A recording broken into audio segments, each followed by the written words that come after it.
एक गांव में मुरलीधर नाम का एक किसान अपने परिवार के साथ रहता था। उसके परिवार में उसके दो बेटे आदर्श और कृष्णा थे। मुरलीधर बहुत मेहनत करता था, लेकिन उसके दोनों बेटे बहुत आलसी थे। मुरलीधर अपने बेटों की इस आदत से बहुत परेशान रहता था। एक दिन उसने अपनी पत्नी विभा से कहा, हमारे दोनों बेटे घर में पड़े रहते हैं, क्या ये कभी कोई काम करेंगे या नहीं? विभा ने दुखी होते हुए कहा, आप काम की बात कर रहे हो, ये तो खाने के अलावा उठकर बैठते भी नहीं है, दिन भर बिस्तर पर लेटकर सोते रहते हैं। मुरलीधर सुबह तड़के ही खेत पर जाने के लिए निकल जाता था। एक दिन उसने सोचा, क्यों ना मैं बीमारी का बहाना बनाकर घर पर रुककर अपने बेटों को खेत पर भेजूं। ये सोचकर उसने पेट दर्द का बहाना किया और अपने दोनों बेटों से कहा, बेटा आज मेरी तबीयत ठीक नहीं है और खेतों में कटाई करना बहुत जरूरी है, तुम दोनों आज खेत पर जाकर कटाई का काम करो। ये सुनकर आदर्श ने कहा, पिताजी आप चिंता न करें, हम दोनों अभी जाकर कटाई शुरू कर देते हैं।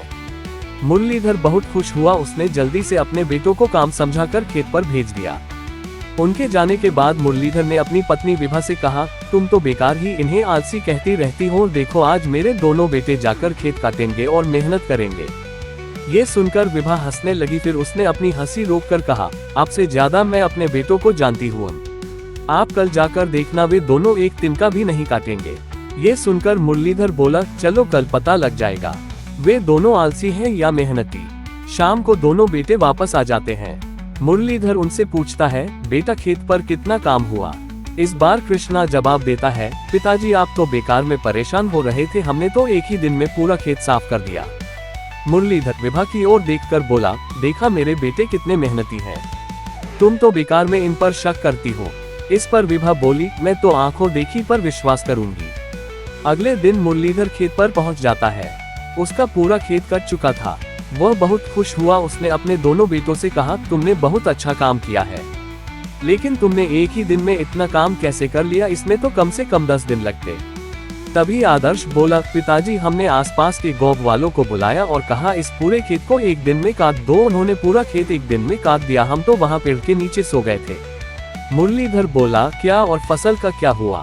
तभी कृष्णा बोला, जिस गांव वाले से जितनी काटी गई वो उतनी ले गया, यहाँ तक कि कुछ गांव वाले तो फसल का गट्ठर घर रखकर दोबारा फसल काटने आ गए।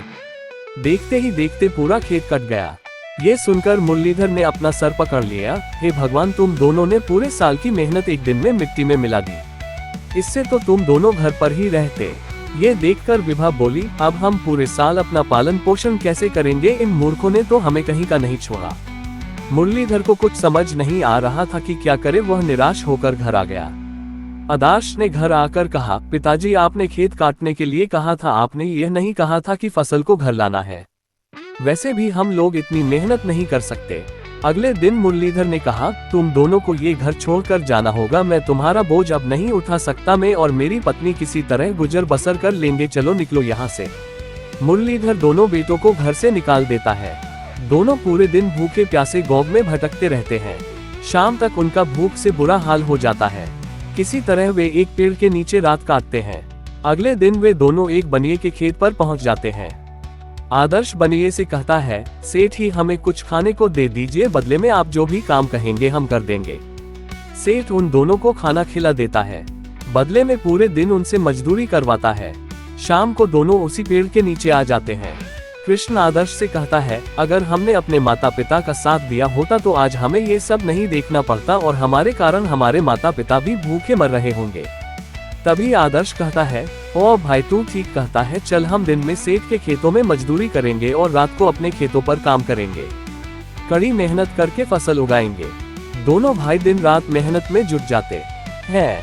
इधर मुरलीधर एक सेठ की दुकान पर नौकरी कर लेता है और कम तनख्वाह में किसी तरह अपनी गुजर बसर कर रहा था। इसी बीच गांव में एक प्रतियोगिता होती है, जिसमें सबसे अच्छी फसल के लिए इनाम दिया जाना था। मुरलीधर भी प्रतियोगिता देखने पहुंच जाता है। जब इनाम की घोषणा होती है तो पहला पुरस्कार मुरलीधर को मिलता है। ये देखकर वह कहता है, आपसे कोई गलती हुई, मेरी फसल तो पहले ही बर्बाद हो चुकी है। तभी गांव का जमींदार कहता है, मुरली भाई ये कमाल तुम्हारे दोनों बेटों ने किया है। इन दोनों रात दिन मेहनत करके बहुत कम समय में फसल उगाकर नया रिकॉर्ड बनाया है। तभी उसके सामने उसके दोनों बेटे खड़े हो जाते हैं।